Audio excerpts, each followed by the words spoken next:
నీ నామను కనపరచుటకు, నీ నామం వచ్చిన సహవాసం కలిగి ఉండటకు మీరు చూపుతూ వచ్చిన కృపపై నీకు స్తోత్రాలు నేర్చుకుంటా ఉన్నాం.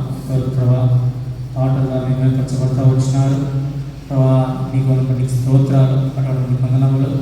తిరిగి తండ్రి వాక్య నిమిత్తమై సిద్ధపడి ఉండగా ఈ స్వరాన్ని మాకు వినిపించము, స్పష్టంగా మీరు మాట్లాడము. మా సేవ నిమిత్తమై, మా పరిచయ నిమిత్తమై మీరు మాతో ఏ వృత్తి ప్రభావం ఏమైతే మాట ఉద్దేశం కలిగి ఉన్నారో సంపూర్ణంగా నెరవేర్చము. స్పష్టంగా మాతో మాట్లాడము. మీరు మాట్లాడితే ప్రభావ మాకు ఆదరణ, మీరు మాట్లాడితే మాకు నెమ్మది, మీరు మాట్లాడితే మాకు ప్రోత్సాహము, మీరు మాట్లాడితే మేము జయించగలము, జీవులు కాగలము. కనుక ఈ వాక్యం ద్వారా మాతో మాట్లాడము, ఇలాంటి కాసు మీరు వాడుకోవడము ప్రభావ ఆయగాన్ని మీరు స్పష్టంగా వాడుకోవడము. నేను కోసం కోరుకుంటూ ఇచ్చిన సమయంలో వందనాలు చెల్లించుకుంటూ యేసునామమున స్తుతించి ప్రార్థించి అడిగి వేడుకుంటున్నాము తండ్రి. ఎలీషా గారికి వందనాలు తెలియజేస్తున్నాను. ప్రార్థించి విధిగా చిన్న వ్యక్తి అయినా పెద్ద వ్యక్తి అయినా సగౌరవంగా నచ్చున్నదంగా పిలుపునిస్తాడు. అది ప్రభువు మహిమ. ఆ వ్యక్తికి, ఆ ప్రాంతంలో వారికి దేవుని. నిన్న నాకు చిన్న విషయం, 100,000 మంది ఉన్నారు దాదాపుగా. ఒక 1000 మంది వెళ్ళవచ్చు. వివాహంలో ఒక వ్యక్తి పిలుస్తున్నాను. దైవజనులు ప్రభుదాస్ గారు రావాల్సిందిగా ప్రేమతో పనిచేస్తున్నారంటే ఎంత బాగుంది. కానీ పిలిచి ఎప్పటికీ పనికిరాదు. నేను చాలా బాధపడిన విషయం, కానీ యెహోవా అనుకున్నాను, సరిగ్గా వినిపించుకున్నాను. కనుక ప్రభుత్వం ఒకరినొకరు కనపరుచుకోవాలి, ఒకరినొకరు హెచ్చించుకోవాలి. ఇది ప్రభువు ప్రేమ. ప్రియులారా, తర్వాత ఈ పెద్దలు జోసఫయ్య గారు, కర్మాకర్ గారు తండ్రి కొడుకులు వచ్చారు. అయితే వారు మెసేజ్ అయిపోయిన తర్వాత వారి సంగతి పంచుకుంటారు. మందిరం యొక్క విషయంలో కొన్ని చాలా సమస్యలు చోటు చేసుకున్నాయి. కనుక దేవుడు సమస్త తిరిగిన వాడు, వారికి న్యాయం చేసిన దేవుడు ఖచ్చితంగా మెసేజ్ అయిన తదనంతరం వారి తండ్రి గారి కుమారుడు గారి విషయాలు పంచుకుంటారు. ఒకవేళ మీరు ఎవరైనా ఏదైనా ప్రార్థన అవసరతలు పంచుకోవాలన్నప్పుడు మనసుకుంటే తెలియపరచండి. 2 నిమిషాలు పంచుకోండి. ఎందుకంటే నెలకు ఒకసారి మనం కూడుకునేది, మనం ఒక కుటుంబం లేదా ఏదైనా కూడా మనం పాలు పంచుకోవాలి. కష్ట సుఖాలను వచ్చినా పోతిమే, వింటిమే, తింటిమే, పోతిమే కాదు ముఖ్యం. నెల పన్నీత నెల సరిపోయినగా అనుదినము ప్రార్థనతో ఎత్తుపట్టుకుంటాం కుటుంబాన్ని గురించి. దేవుడు అద్భుతమైన కార్యం జరిగిస్తాడు. ఒక ఆమె పెద్ద ఆమె అంటుంది, వాళ్ళందరి కోసం నాయకుడి ప్రార్థన చేయకండి. ఆ మాట రాకుమ్మా అని ఒక వాక్యం చూపించిన. అప్పుడు ఆమె భయపడింది. నువ్వు చేయకపోవడం వల్ల పాపం చేసిన అరవేస్తావని చెప్పి వాక్యం చూపించిన.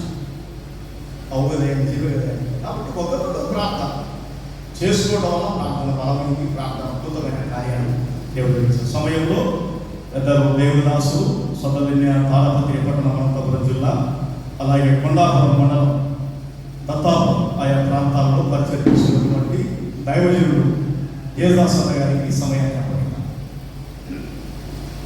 దేవుడికి సమస్తమైన మాటలు కాపురంగా ఉండు. ఆయన లేచి దాకా కూడి వచ్చినటువంటి అభిషక్తులైన దైవజనులను, దైవజనులందరికీ నా హృదయపూర్వకమైన వందనాలు తెలియజేస్తున్నాను.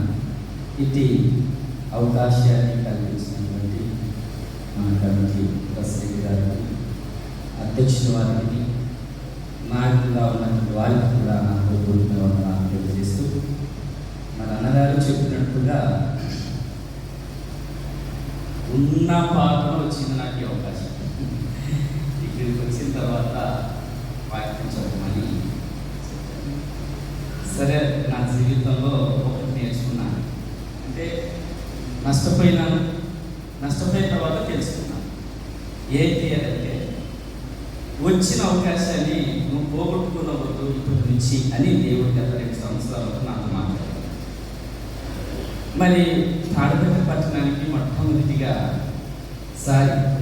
మరి జాన్వేశ్వరి గారు రాజధాని నుంచి వచ్చినప్పుడు మొదటి రోజు నడిపించమని సార్ గారు నాకు అవకాశం కల్పించారు. గ్రౌండ్ ఎందుకో ఇప్పుడిప్పుడు చెప్పాడే సార్ అంటే అక్కడ స్టార్ట్ అవుతుంది, అక్కడ ఏదో వర్క్ చేసుకున్నామని చెప్పాడు సార్. లేదు సార్ రేపు కనిపిస్తలేదు సార్ అన్నా. అంటే అయితే అప్పటి నుంచి ఇప్పటి వరకు అన్ని అవకాశాలు వెళ్ళిపోయాయి, వాడబడడం లేదు. అందుకని గడిచిన 2 సంవత్సరాలప్పుడు ఏ సమయంలో నీకు అవకాశం వస్తే దాన్ని వదులుకోవద్దు, నాకు రావను, నేను సిద్ధపడలేదనొద్దు అన్నాను. ఒకసారి రాజ్యానికి వెళ్తూ ఉన్నాను, 2వ మందిర వార్షికోత్సవానికి సంఘంతో వెళ్తూ ఉన్నాను. ఆ రోజు సుమన నేను కూడా చూసుకుని వెళ్తున్నాను. సరే సార్ అది నాకు వచ్చి చెప్తలేదు సార్ అన్న. అక్కడ దేవుడు ఎంతో ఘనంగా అద్భుతంగా దేవుడు వాడుతున్నాడు. అర్ధగంట అవకాశం ఇస్తే 45 నిమిషాలు వాక్యం వినగలిగారు. ఇంకా చెప్పుకున్నా. సరే ఏదైనప్పటికీ చాలా చోట్ల ఈ రీతిలో దేవుడు వాడుకుంటున్నాడు అప్పటి నుంచి. సరే ఇప్పుడు కూడా వచ్చిన అవకాశాన్ని నేను దుర్వినియోగం చేసుకోకుండా సద్వినియోగం చేసుకోవాలి అనే ఆశతో చెప్తాను అని చెప్పేసి అన్నా. సరే ఏదైనప్పటికీ మరి కొన్ని అటో ఇటో పొరపాటులో మంచి జరిగినా కూడా మీరు మన్నించి చెల్లించాలని ప్రభునామంలో మనం చేస్తున్నాం. మరి సామెతల గ్రంథము 27:17లో ఇనుము చేత పదవి చేయబడుతుంది, దేని చేతలో పదవి చేయబడదు. కనుక దైవజనుల చేతనే పదవి చేయబడాలి. మన విశ్వాసం దగ్గర పదవి చేయబడలేము. విశ్వాసంతో కలిసి వాళ్ళు చెప్పే మాటల కన్నా మనకు ఆదరణ కలగదు. కనుక మనకంటే లేదా మనతో సమకాలీకుడు మనకు సలహా ఇచ్చినప్పుడు వాటిని పదవి చేయబడాలంటే అది అగ్నిలో కాల్చాలా, శుద్ధులతో కొట్టాలా, ఒక ఆకారం వచ్చేంత వరకు దంచాలి. అది ఒకటి. రెండవది మరి తిమోతికి రాసిన 2వ పత్రిక 3:16 అనుకుంటున్నాను. అదేంటంటే దైవజనుడు బుద్ధి చెప్పుటకును సరిచేయటకును ఇవన్నీ ఉంటాయి. కానీ ఈ సమయంలో దయచేసి ఇలాంటి వాక్యాలు ఏదైనా మీకు వస్తే మీరు సరిచేయబడుతున్నారే అనుకోండి. అందుకనే దేవునికి సముఖంలో మనసము ఎదుట ఉన్న బలిపీఠం మీద తీసుకొచ్చిన ఆ పశువుని వధించబడిన తర్వాతనే చర్మము తీట జరుగుతుంది. వధించకబడక మునుపు చర్మము తీస్తే అది కొమ్ములతో పొడిచి చంపుతుంది. ఆ యొక్క లేవీలు నేను అక్కడ సేవ చేస్తున్నాను చెప్పాలి. అంటే మీరు ఈ సమయంలో దేవుడు నాతో మాట్లాడండి, ఏమి మాట్లాడినా నేను సరిచేసుకుంటాను, నేను తిరుగుబాటు చేయాలి, కొమ్ములతో పొడుస్తాను. అదే నువ్వు పాపంలో బతికుంటే పొడుస్తావు, పాపంలో చనిపోయి ఉంటే నీతి విషయం బ్రతుకుతుంటే సరిచేసుకుంటావు. సరే ఏదైనప్పటికీ మరి ఈ రోజు యొక్క వాక్యం ముఖ్య అంశం అయితే ఏంటంటే సేవకులు న్యాయమైన సేవ చేయాలి, నీతి గల సేవ చేయాలి, యథార్థమైన సేవ చేయాలి అన్నటువంటి అంశం మీద దేవుని వాక్యాన్ని మనం తెలుసుకుందాం, నేర్చుకుందాం. మరోసారి చెప్తున్నాను, సేవకులు న్యాయమైన సేవ చేయాలి. రెండవది నీతి ఉండాల సేవ. అవును, నీతి ఉండాలి. మూడవదిగా యథార్థత ఉండాలి సేవ. మరి ఈ రీతిగా దేవుని సేవ జరిగించినటువంటి కొద్దిమంది మరి దైవజనులను, ప్రవక్తలను, భక్తులైన వారిని పరిశుద్ధ బైబిల్ గ్రంథంలో నుంచి దేవుని వాక్యాన్ని ధ్యానం చేద్దాం. అవును సహోదరులారా, మా ప్రయాసమును కష్టమును మీకు జ్ఞాపకం ఉన్నది కదా. మేము మీలో ఎవరికైనా భారంగా ఉండకూడదని రాత్రింపగలు కష్టము చేసి జీవనము చేయించు మీకు దేవుని స్వార్థను ప్రకటించితివి. మేము విశ్వాసులైన మీ ఎదుట ఇది ఎంత భక్తిగానో నీతిగానో విధముగాను ప్రవర్తించితిమో దానికి మీరు సాక్షులు. ఓయ్, దేవుడు కూడా సాక్షి అంటున్నాడు. ఈ మాట చెప్పగలుగుతామా? దేవుడే సాక్షి. వేయాలకి ఒక 100 మంది 50 మంది విశ్వాసం ఉంటాం. ఇంత 3 మంది అడుగుకోవద్దని అంటాం.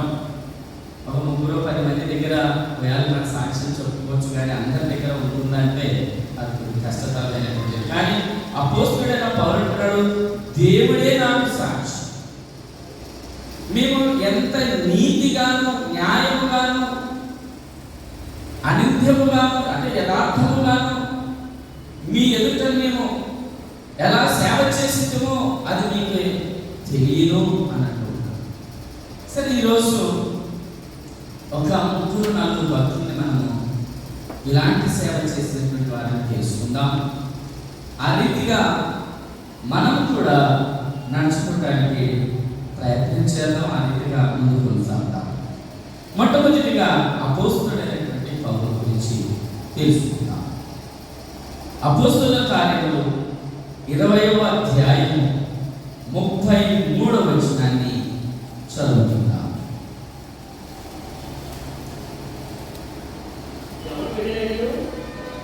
ఎవరి ఎండినైనను బంగారమునైనను వస్త్రమునైనను నేను కష్టపడినవని మీకే తెలియను.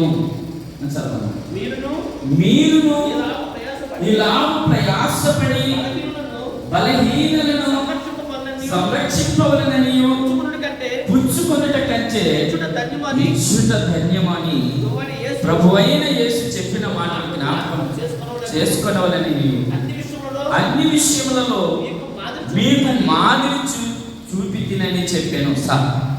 లేదా కొరింథీ మొదటి పత్రిక చూసినప్పుడు ఎంత యథార్థంగా, ఎంత నీతిగా, ఎంత న్యాయంగా దేవునికి సేవ జరిగించాడో ఆనాడైన భక్తులకు కాదు, ఈనాడు ఉన్నటువంటి మనకు కూడా మనం చదువుతున్నప్పుడు మనం స్పష్టంగా తెలుసుకోవాలి.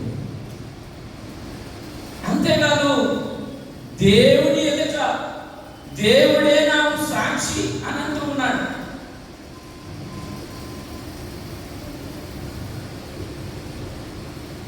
చూద్దాం. మొట్టమొదటిగా అపోస్తలుడైన పౌలు ఏమంటున్నాడంటే, ఎవని ఎండినైనను బంగారమునైనను వస్త్రములనైనను నేను ఆశింపలేదు.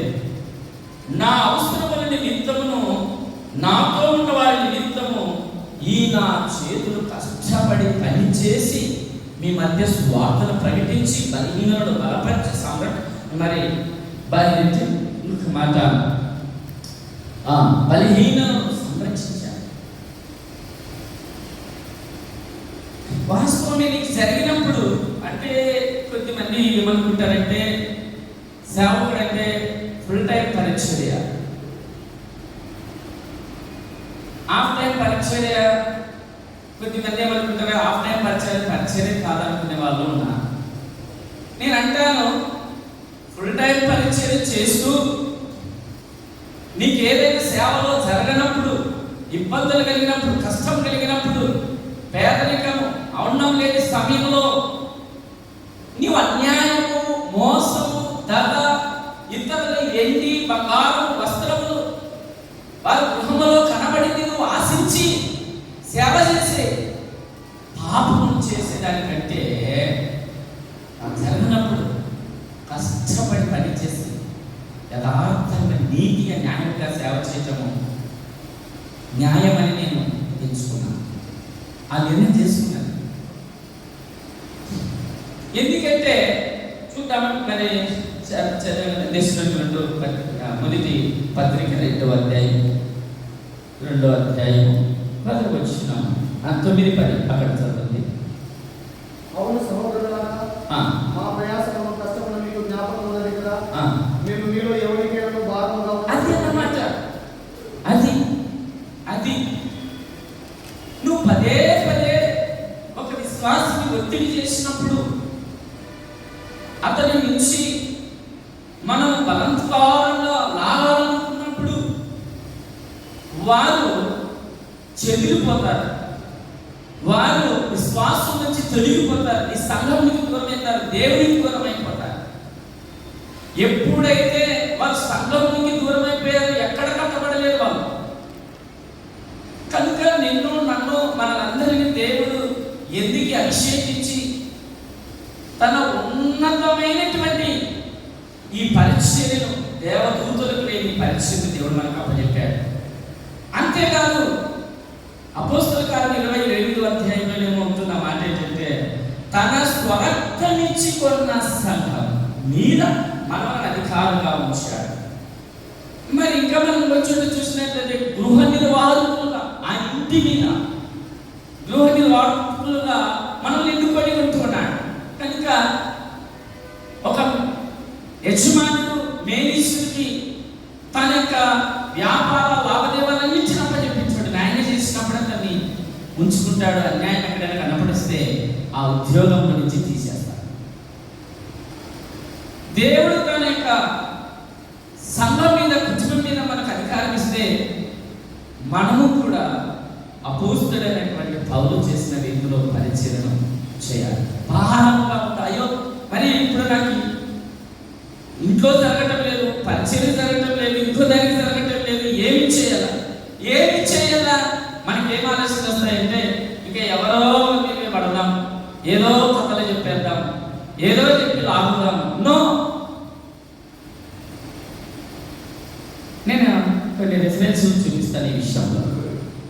చూద్దాం.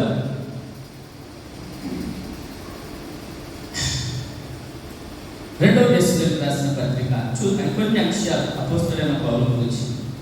రెండవ దశలోకి రాసిన పత్రిక 3:8. ఎవరి యొద్దను ఉచితముగా ఆహారం పుచ్చుకొనలేదు, మేము మీలో ఎవరికి భారముగా ఉండకూడదని,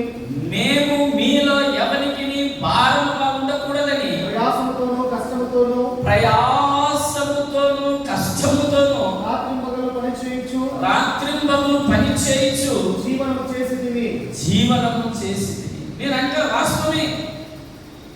పిలుపులు అనేక రకాలు ఉన్నాయి బైబిల్లో, మనందరికీ తెలుసు. మరి నీ పిలుపు, నీ దేవుని నడిపింపు, దేవుడి చిత్తం నీ పట్ల ఏమైందో దాన్ని బట్టి మనం నడుచుకోవడం మంచిది. కానీ పులిని చూసి పిల్లి వాతులు పెట్టుకున్నట్టుగా ఉండకూడదు. వాస్తవమే, వారి సామర్థ్యత కొద్దిగా దేవుడు వారి పరిచయం అప్పచెప్పించాడు కనుక ఆ పరిచయంలో వారికి సమృద్ధిని దేవుడు ఎన్ని నిమిత్తమో దేవుడికి చిత్తమని, కానీ నీకు జరగలేదు. కానీ నువ్వు భారంగా ఉండక ఆ సమయంలో అపోస్తలుడైన పౌలు చేసిన ఆ నింద నీకొద్దు.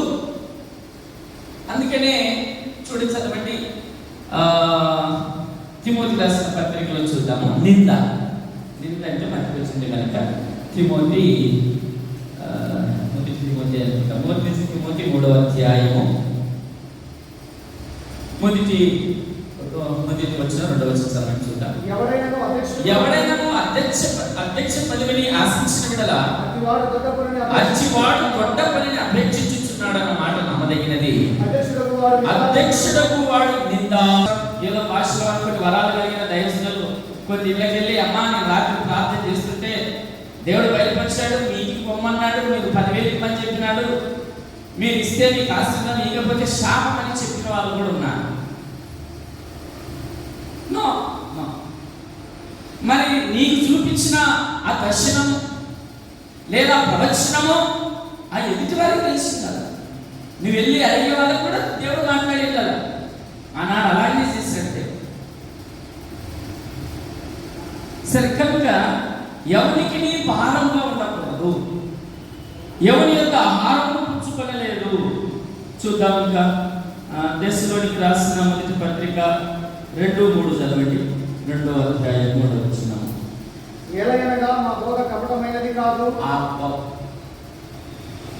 అందుకే వస్తారు, రక్షణ పడతారు, వెళ్ళిపోతారు, సేవ పనికొస్తారు, వెళ్ళిపోతారు అని అడిగితే నీవు ఉన్నది ఉన్నట్టుగా చెప్తావు కనుకనే అన్నా. నో, రాజీపడేది లేదు.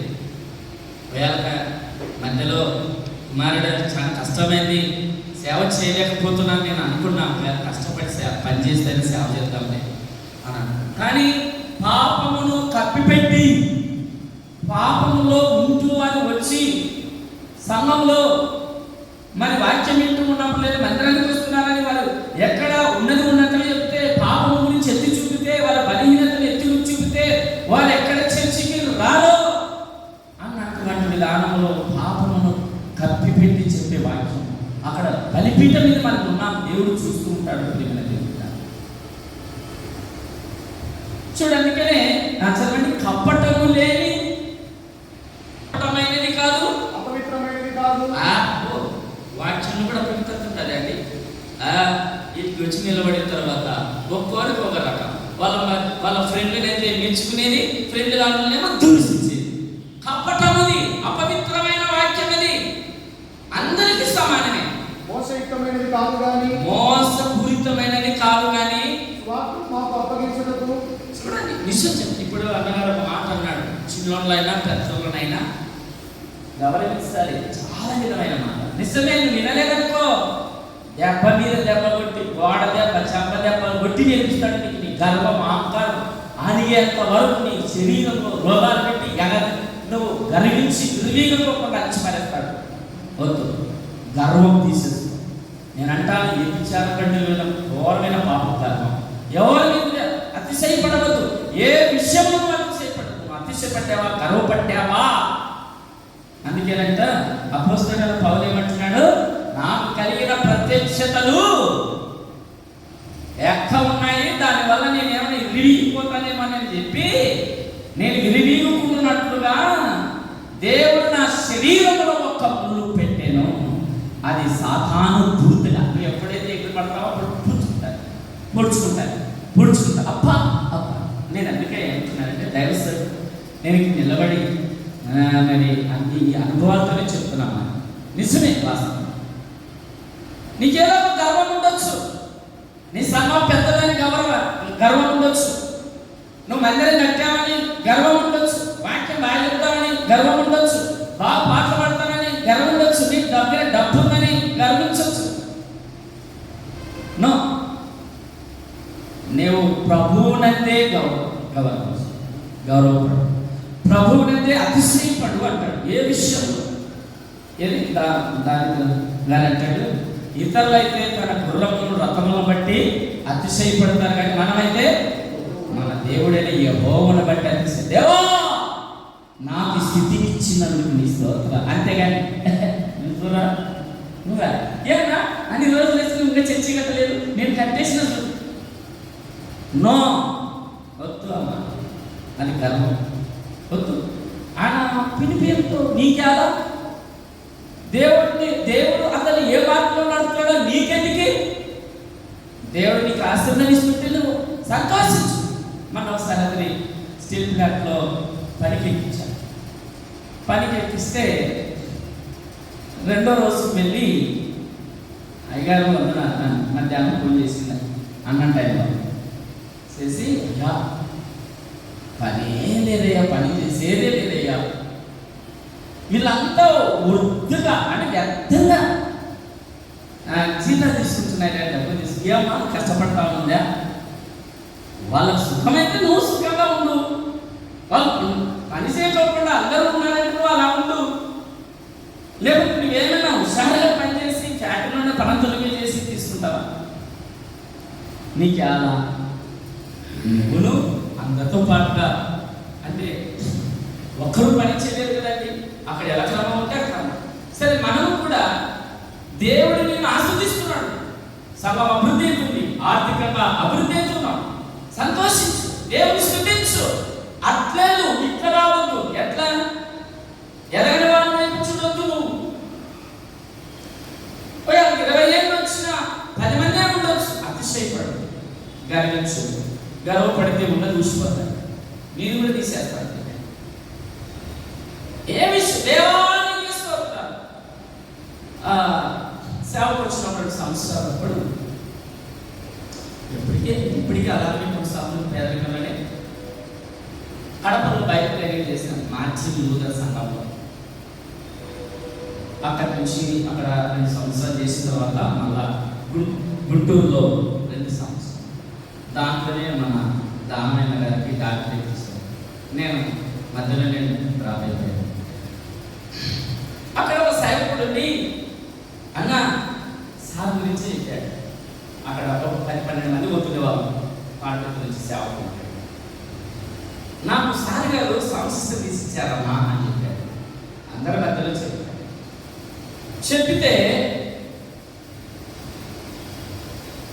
నేను ఇప్పుడు అసూయపడాలనా, లేకపోతే అతని మీద ఏమైనా తిరుగుబడతనం చేయాలనా?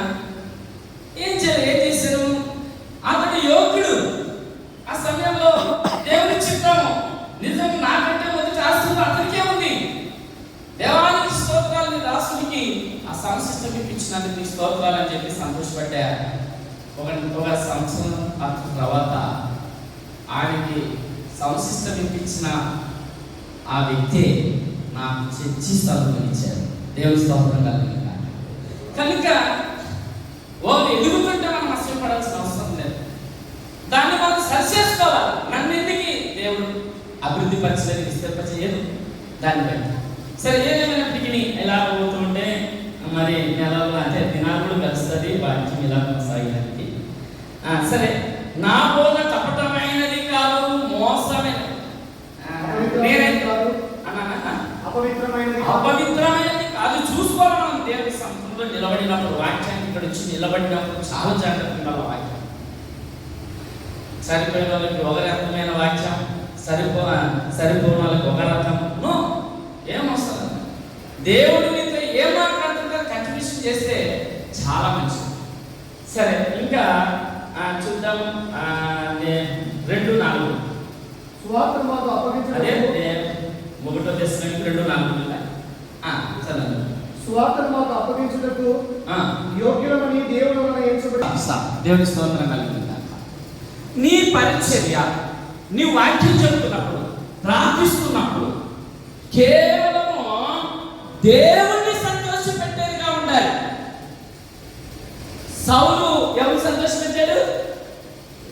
ప్రజలను సంతోషపెట్టాడు. దేవుని సంతోషపెట్టాడు. సౌలు ఇశ్రాయేలు మాట విని తప్పు చేశాడు, కానీ దేవుని మాట వినలేకపోయినాడు. కనుక మనం లేదని సేవ జీవితంలో, ఆత్మీయ జీవితంలో దేవుణ్ణి సంతోష పెట్టేవారుగానే ఉండాలి. కానీ ఏదో మనం ఇప్పుడు సంతోష పెడితే రాలుతాలి కదా అన్నటువంటి ఆలోచన దాని. ఇది చెప్తానంటే యథార్థత. నేను వెళ్తూ ఉంటాను. దయచేసి అధ్యక్షుడైన వారు టైం అయినప్పుడు ఇట్లా చేస్తే సార్ నేను చేస్తాను. నేను టైం చూసుకుని అలవాటు లేదు. ఇప్పుడు నేను మనుషుల దయను సంపాదించుకొని చూస్తున్నానా? దేవుని దయను సంపాదించుకొని చూస్తున్నానా? మనుషులను సంతోషపెట్ట కోరుచున్నానా? నేను ఇప్పటికీ మనుషులను సంతోషపెట్టే వాడనైతే క్రీస్తు దాసులను చూడండి. కానీ ఎక్కడైనా నటించొద్దండి.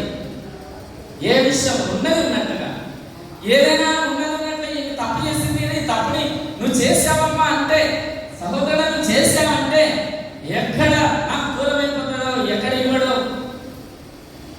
దశభాగాలు కాను నీకు వెళ్ళిపోతే నీళ్ళు ఉండించుకున్నావు వానంటారు. అప్పుడు నువ్వు మనుషులు సంతోషపెడుతున్నావు, కానీ దేవుడు సంతోషపెట్టాడు. దేవుడు చెప్పమన్నా కానీ నువ్వు చెప్పలేదు కనుక నీ విషయమై దేవుడికి సంతోషం లేదు. ఆయన చెప్పమన్నా దాన్ని చెప్పినప్పుడే నీ విషయమై దేవుడు సంతోషిస్తున్నాడు. కనుక మనము మనుషులు సంతోషపెట్టేవారు కాదు, మనుషుల దయ కాదు, కానీ దేవుడు దయను పొందగలనేటువంటి వారమై ఉన్నాం. వద్దులేండి, ఎందుకంటే ఈయన గురించి ఇంతసేపు చెప్తే కానీ 4 భక్తులు ఉండాలి. సరే, దేవుడు చూసుకున్నాం. 1 కొరింథీ 1:15 చదవండి.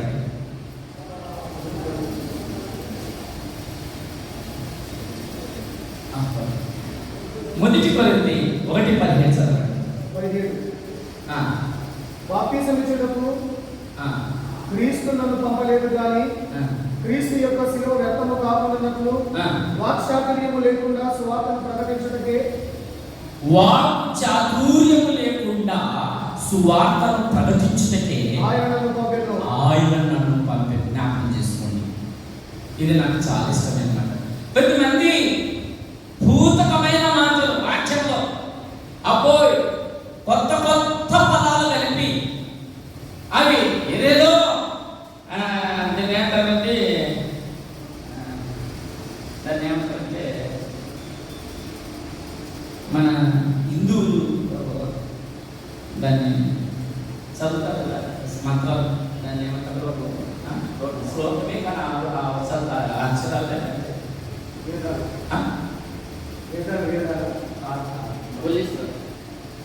సరే. నేనేమంటానంటే సేవలో అందమైన మాటలు, మంచి మంచి మాటలు పెట్టి చెప్పాల్సిన అవసరం లేదు.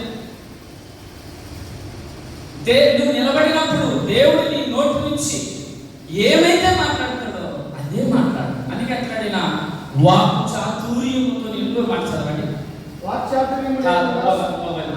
మొదటి కొరింథీ 2:7 చదవండి 13 వరకు. దేవుని జ్ఞానం మర్మమైనట్టుగా బోధించుచున్నాము, ఈ జ్ఞానం మరుగైండెను.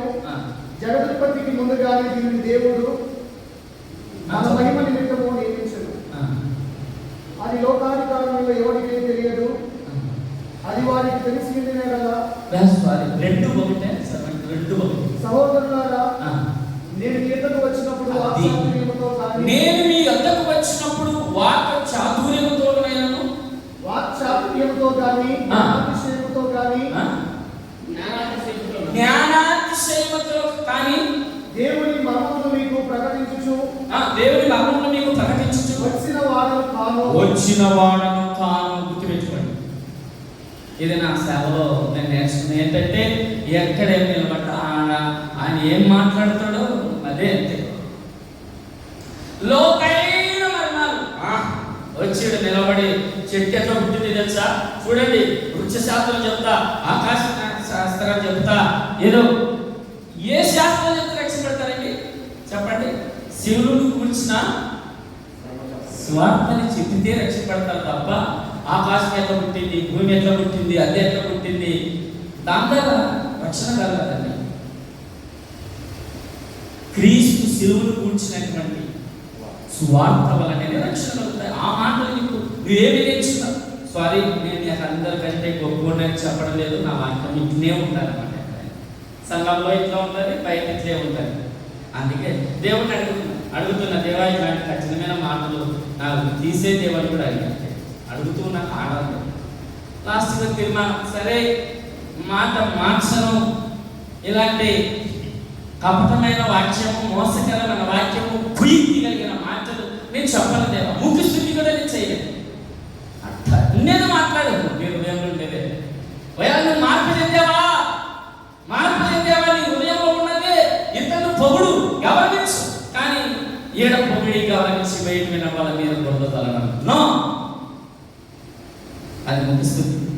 ఇక్కడేమో బాగా పైకెక్కించి ఆ కింది వేసిన తర్వాత వాడు అట్లా కొడు ఇట్లా కొడు ఒక స్థితి చేస్తే ఆ వ్యక్తి చెడిపోతాడు.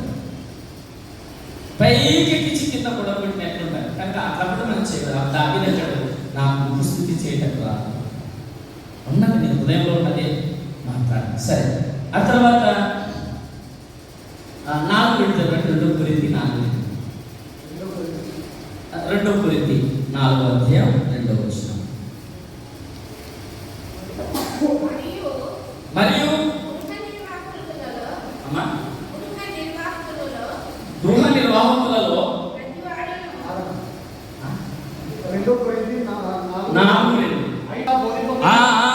మన సేవకులుగానే చెప్తున్నాను, వంచనగా బోధించకూడదు వాక్యాన్ని. సత్యమును ప్రత్యక్షపరచుట వలన ప్రతి మనుషుని మన సాక్షి ఎదుట మమ్మల్ని మేమే దేవుని సముఖమందు మెప్పించుకొనుచు. మనకి యుక్తి కదా. సరే, ఇప్పుడు మనము మరి అపోస్తలుడైన పౌలు గురించి మనం నేర్చుకున్నాం. రెండవదిగా సమయల గురించి నేర్చుకున్నాం. ప్రవక్త న్యాయాధిపతి అయినటువంటి సమయలు గురించి. మొదటి సమయలు, ఇదిగో నేనున్నాను, నేను ఎవని యొద్దనైనా ఎవని గార్ధభమునైనా ఎవరికైనా అన్యాయం చేసి తినా, ఎవరినైనా బాధ పెట్టి తినా, న్యాయం నాకు కనబడకుండా ఎవరి యొద్దనైనా లక్ష్యం పుచ్చుకొచ్చినా అలాగూ చేసి పెడలా యెహోవా సన్నిధిని ఆయన అభిషేకం చేయించిన వాడి ఎదుటను వాడు నా మీద సాక్ష్యము పలకవలెను. అప్పుడు నేను నీ ఎదుట దానిని మళ్ళా నిత్తునని దేవుని స్తోత్రం కలుగుతుందా. ప్రియమైన దేవుని సేవకులారా, మరి సమీరు ఎలా సేవ చేసాడో స్పష్టంగా ముగింపులో చెబుతూ ఉన్నాడు. అది ఎప్పుడు ముగింపు ఏంటంటే, ముగింపు అంటే ముగింపు కాదు, కానీ వాళ్ళు రాజులు కోరుకున్నారు కనుక రాజు కిందికి వెళ్తున్నారు కనుక, ఇంతవరకు నా స్వాధీనంలో మీరు ఉన్నారు, నేను నీకు న్యాయాధిపతిగా ఉన్నాను. ప్రవక్తగా అయితే కొనసాగాడు కానీ ఇంక న్యాయాధిపతిగా లేడు రాజు వచ్చినప్పటి నుంచి. రాజు సౌలు రాజు వచ్చేంత వరకు మరి న్యాయాధుల పట్ల వారి కిందనే వారు కొనసాగారు, వారు పరిపాలించారు, వాళ్ళు నడిపించారు నాయకులలో. అందుకే ఆయన న్యాయాధిపతిగా తప్పుకుంటున్నప్పుడు ముగింపులో ఈ మాట అంటూ ఉన్నాడు, ఇదిగో నేనున్నాను, నేను ఎవరి ఎత్తునైనను తీసుకొచ్చినా, ఎవరి గార్ధభవనైనను పట్టుకొచ్చినా, ఎవరికైనా అన్యాయం చేసి తినా, ఎవరినైనాను బాధ పెట్టి తినా, న్యాయము నాకు అగపడకుండా ఎవరి యొద్దనైనాను లక్ష్యం పుచ్చుకొచ్చినా, అలాగూ చేసిన వాడల యెహోవా సన్నిధిని ఆయన అభిషేకము చేయించిన వాడి ఎదుట రాజు వాడు నా మీద సాక్ష్యం పలక. మరోసారి చూద్దాం. ఇప్పుడు ఒక యాలకి మనం చర్చిలో నిలబడి నా మీద ఎవరైనా నేరం మోపగలిగిన వాళ్ళు ఉంటే ఎంత యథార్థంగా నీతిగా చేసిన కొద్దిగా వాళ్ళకి దొరికిన దాన్ని ఇంకా కొద్దిగా పూసి బయట సేవకులకి విశ్వాసాలకి అలా పంచుకుంటూ ఉంటారు. సరే, ఏదైనప్పటికీ మరి న్యాయాధిపతి ప్రవక్త అయినటువంటి సందేహము ఈ రీతిగా నేను చేశానని చెప్తున్నాడు. అంటే లంచం అన్న విషయం బైబిల్లో మనందరికీ తెలిసిన విషయమే. లంచం తీసుకుంటే న్యాయాన్ని అన్యాయంగా మారుస్తాం. లంచము కళ్ళకు చీకటి కలగజేస్తుంది. లంచము నీతివంతులకి అన్యాయం చేస్తుంది. కనుక ఎక్కడ కానీ ఆయన సేవ జీవితం అంచులో నేను చేయలేదు. సరే, మనం అంటే నేను ఏమంటున్నానంటే ఆ యాకోబు పత్రిక మరి 2-3 అధ్యాయాలు మనం ఏమంటే మనం అందరము ఏదో విషయంలో తట్టుకోవచ్చున్నామని స్పష్టంగా రాయబడ్డారు. ఏదో ఒక చిన్న పని వాస్తవం, కానీ శక్తిలో మనం పోరాడి ఇవన్నీ జ్ఞాపకం చేసుకుంటూ మరి నేవుతులో ఉన్నాను కొద్ది రోజులు.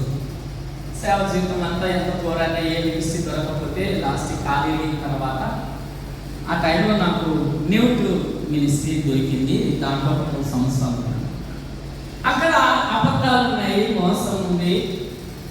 మేము మరి రాయటం అబద్ధాలు రాయాలి, అబద్ధాలు చెప్పాలి, మరి ధనాపేక్ష కలుగుతూ ఉంది. ధనాపేక్ష సమస్తమైన కీడులకు మూలము. దాన్ని ఆశించి విశ్వాసం నుంచి తొలగిపోవలసి వస్తుంది. వద్దు, స్టేజ్ మీద నిలబడి విశ్వాసులకు అబద్ధమాడద్దు, దొంగతనం చేయొద్దు, అన్యాయం చేయొద్దు అని చెప్తున్న నేను మరి అలాగా ఏదైనా చేసటం అంటే తప్పు కదా అని చెప్పి దానికి రాజీనామా చేసి బయటికి రావాల్సి వచ్చింది. బయటకు వచ్చిన తర్వాత చాలా కష్టపడుతున్నాను. అప్పుడు చాలా బాగున్నది. అయినా వద్దు కష్టపడినా పని చేసుకునైనా సరే సేవ చేద్దాం, కానీ ఆ అన్యాయము వద్దు అన్నట్టుగా నేను రాజీనామా చేసి ఇప్పుడు కొనసాగుతూ ఉంటున్నాను. సరే, మూడవదిగా మోషే గారి గురించి తెలుసుకున్నాను. మూడవదిగా సంఖ్యాకాండం 15 వచ్చిన సంఖ్యాకాండం కోపించి నీవు వారి నైవేద్యమును నీవు వారి నైవేద్యమును లక్ష్య పెట్టకము ఒక గాడిదనైనను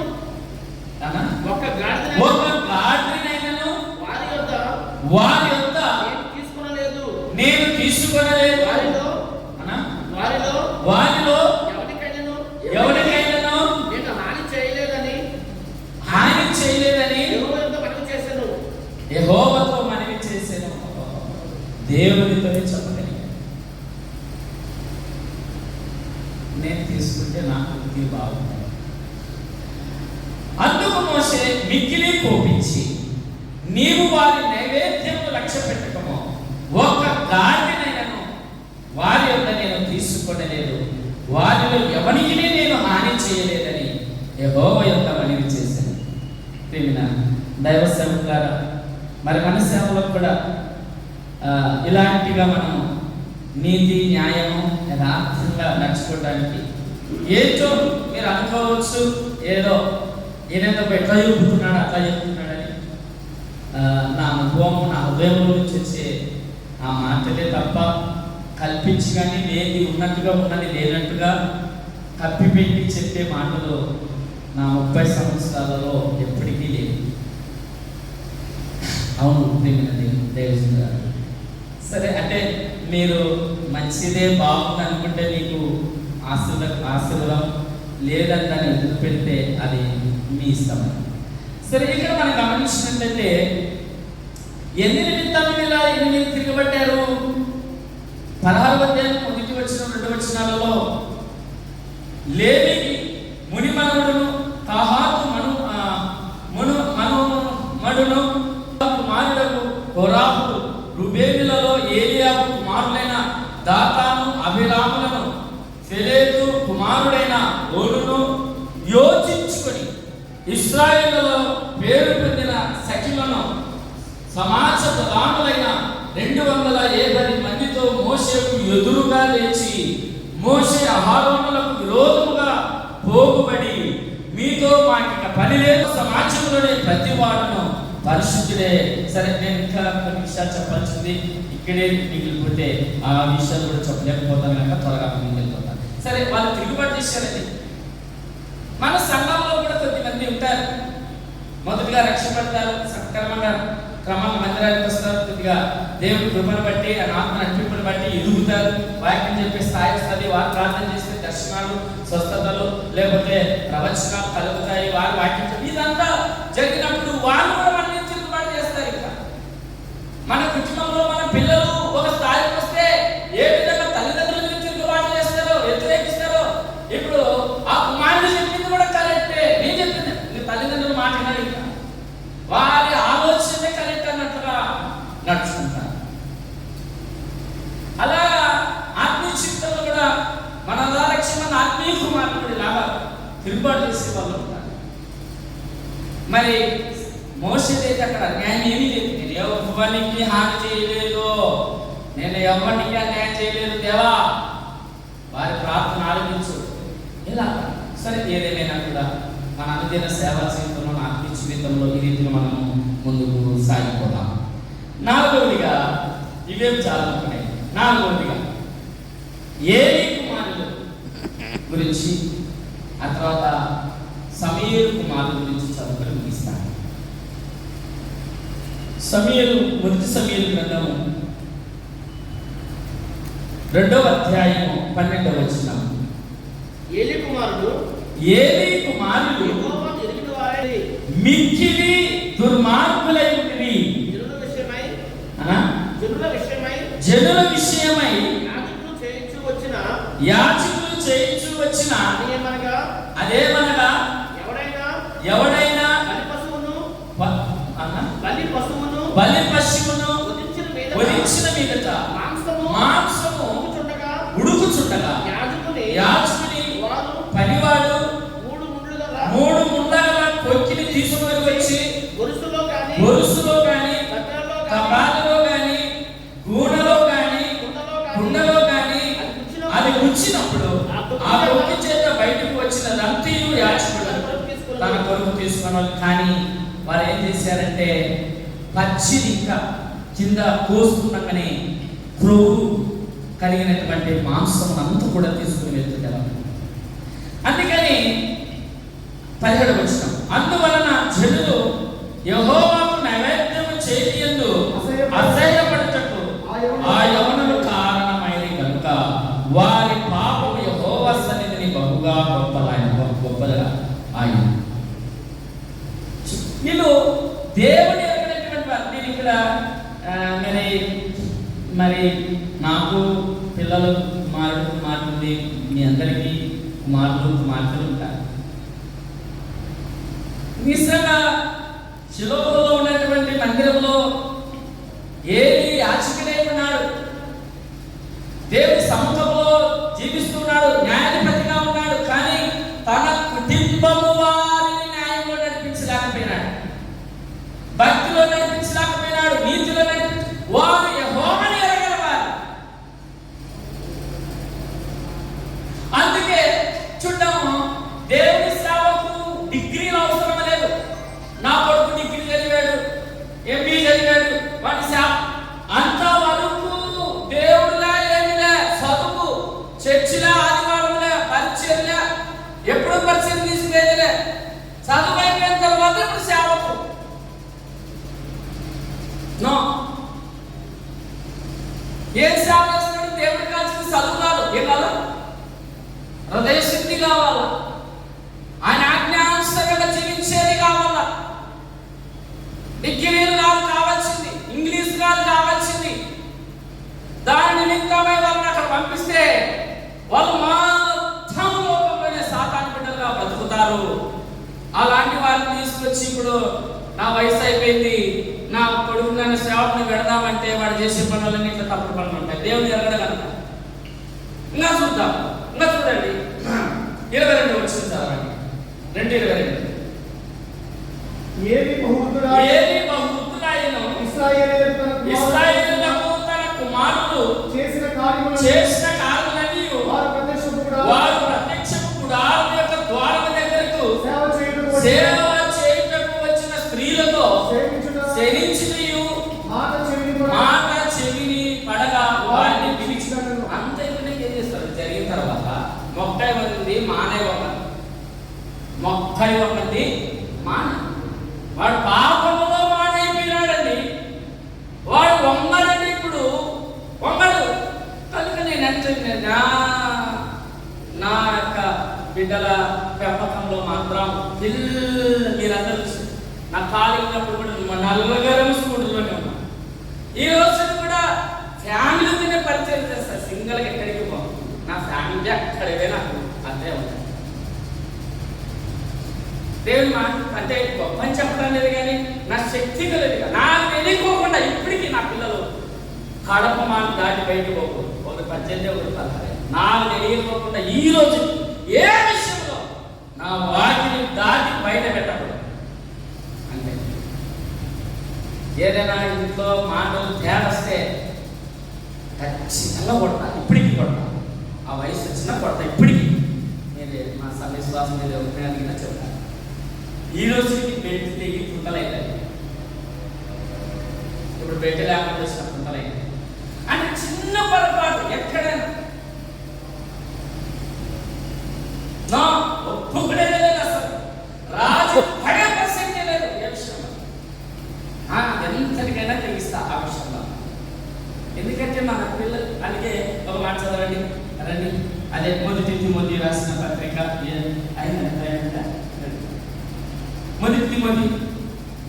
3వ అధ్యాయంలో చదవండి. నేను మీరు చెప్తూ తీసుకోవడం లేట్ అయిపోతుంది.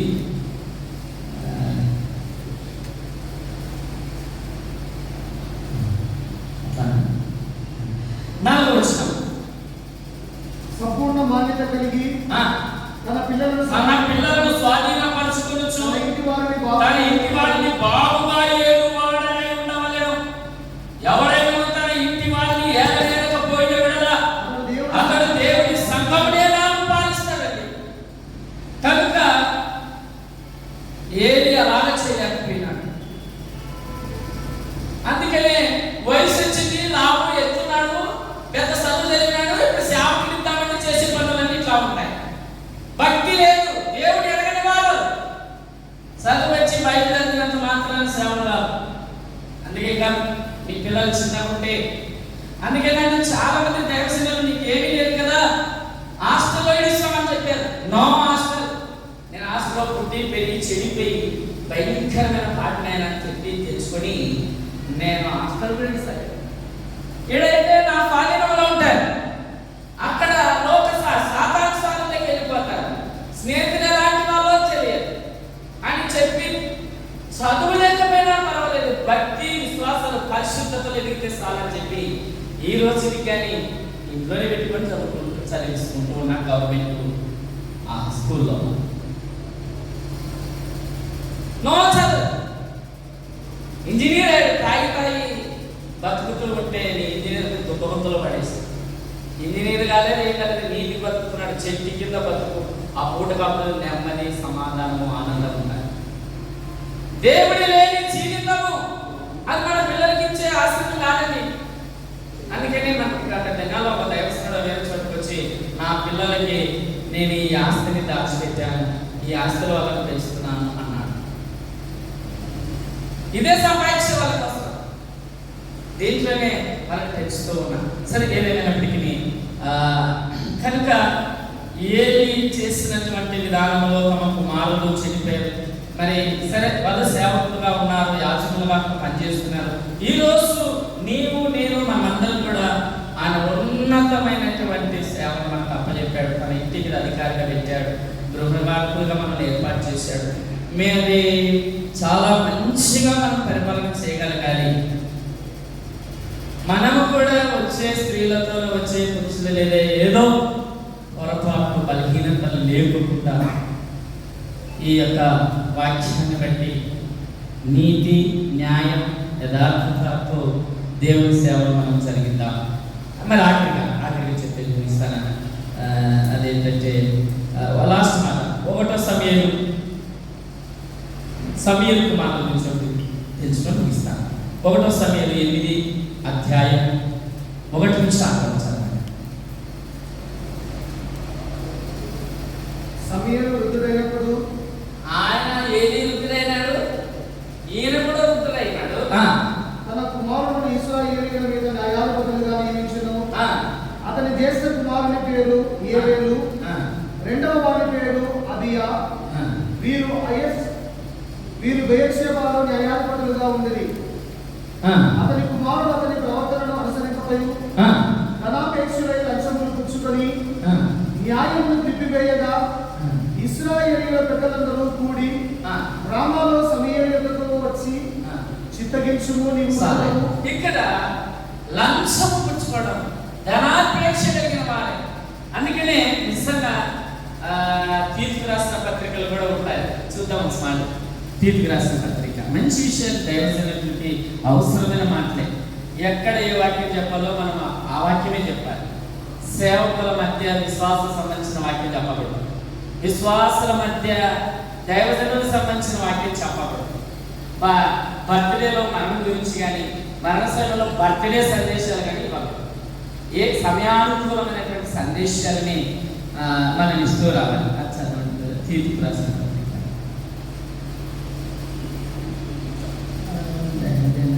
అనుకుంటాను. లేదు, తిమోతికి రాసిన పత్రికనే 1 తిమోతి 6వ అధ్యాయము 11. 9 నుంచి ధనవంతులను అపేక్షించువాడు శోధనలోను, ఉరిలోను, అవివేకయుక్తములను, హానికరములైన అనేక దురాశలలోను పడుతురు. అట్టి మనుషులను నష్టములను, నాశనములను ఉంచివేయును. ఎందుకనగా ధనాపేక్ష సమస్తమైన కీడులకు మూలము. కొందరు దానిని ఆశించి విశ్వాసం నుండి తొలగిపోయి నానా బాధలలో తమను తామే పొడుచుకుని మనకి వచ్చిన దైవజనుడా, నీవైతే వీటిని విసర్జించి నీతిని, భక్తిని, విశ్వాసమును, ప్రేమను, ఓర్పును, సాత్వికమును సంపాదించుకునేటప్పుడు ప్రయాసపడము. అంటే సమూయేలు కుమారులు ధనాన్ని అపేక్షించి లంచం తీసుకోవడం ప్రారంభించారు, మోసం చేయడం ప్రారంభించారు. అందుకే ఎంత నష్టం వచ్చింది తెలుసా? వాళ్ళు చేసిన తప్పుకి, ఆ లంచం తీసుకోవడాన్ని బట్టి ఇశ్రాయేలులకు దేవునికి యాజకుల మీదను దేవుని మీదను విసుకొని, అయ్యా ఇక మాకు న్యాయాధిపతులే వద్దు, ఈ ప్రవక్తలు మాకొద్దు, మాకు వీళ్ళొద్దు, ఎవరు కావాలా, మాకు ఒక రాజును పెట్టు. ఆ రాజు దేవుడు పరిపాలించడం మాకొద్దు. ఆయన చేసిన ఆ సమయలు కుమారులు చేసిన ఆ తప్పుకి లాస్ట్కి ఎంత నష్టం వచ్చిందో చూడండి. దేవుని యొక్క నడిపింపులో ఉన్న ఇశ్రాయేలీయులు రాజుల కిందకి వెళ్ళిపోయారు. అందుకే దేవుడు చాలా బాధపడ్డాడు. అయ్యో, నా కింద నుండి, నా పరిపాలన కింద నుండి సాతాను పరిపాలన కిందకి వారు లోకాన్ని ఎన్నుకున్నారు, విగ్రహాలను ఎన్నుకున్నారని బాధపడ్డాడు. బాధపడి వారిని నశింపజేయాలని చూశాడు, కానీ సమూయేలు గారు అడ్డపడి నిలిపాడు. సరే, ఏదేమైనా మన సేవలో మరి నీతి, న్యాయము, యథార్థత, దేవుని పరిశుద్ధ శ్రమలు నేనంట కష్టపడి పని చేసుకోవడం తప్పు కాదు.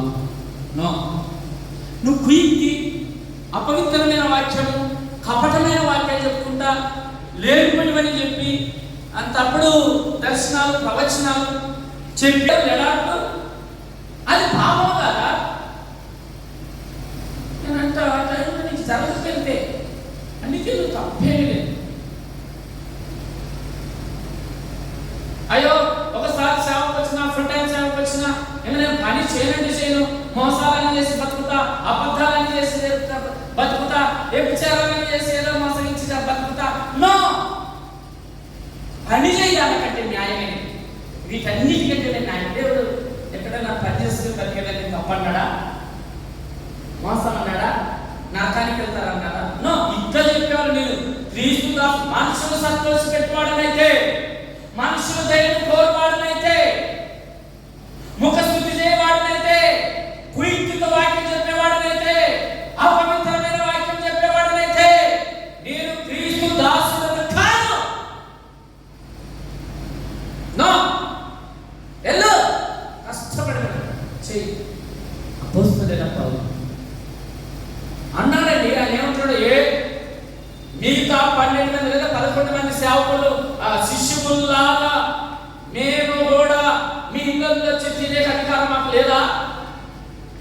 మా భార్యలతో వచ్చి చేయడానికి లేదా? తినడానికి మాకేం లేదా? మాకు అధికారం లేదనుకుంటున్నారా? వారికి ఎలాంటి అధికారం ఇచ్చిన దేవుడు మాకు ఇచ్చినాడు, కానీ మేము అలా చేయాలి అంటే అలాగా నీకు జరుగుతుంటే చెయ్యి, జరగనప్పుడు ఇలా తప్పేం లేదు. ఈ పాపం చేసి సేవ చేసేదానికంటే కష్టపడి నెమ్మదిగా సమాధానంగా పరిచయం చేయడం మంచిది. సరే, ఏదని ప్రభు మీకు నేనేమంటున్నాను, అది ఎవరికైనా నేను చెప్పే వాక్యం ఒక నేను ఆజ్ఞగా చెప్తున్న మాట ఏంటంటే అది నీకు తెలుసు, నీ హృదయానికి తెలుసు. అదేం తెలుసు? అది నీ సేవలో నీ ఇబ్బంది, నీ కష్టము, నీ యొక్క మరి పేదరికం లేదా నీకు జరగని పరిస్థితి నీకు తెలుస్తుంది. కానీ ఆ టైం వచ్చినప్పుడు ఇలాగే ఏదో ఎవరో మోసం చేసి సేవ చేద్దాం అనుకోకుండా కష్టపడి పని చేద్దాము అని తీర్మానం చేసుకోండి. అది ఆశ్రమ, అది దేవుడికి మహిమకరమైన సేవ. సరే, ఏదేమైనప్పటికీ లాస్ట్గా చెప్తారు ఏంటంటే ఇనుము చేతని పదవి చేయబడుతుంది. సారీ, ఒకవేళ పరిశుద్ధాత్మ దేవుడు మరి అలాంటి వాళ్ళు ఉన్నారో లేదో నాకు తెలియదు, కానీ పరిశుద్ధాత్మ దేవుడు ఏం చెప్పాల ప్రభావ ఇప్పుడు మీకు వచ్చినాక ఇచ్చారండి వాక్యము ఈడ అన్నిటిని ఇక్కడ ఇచ్చారు.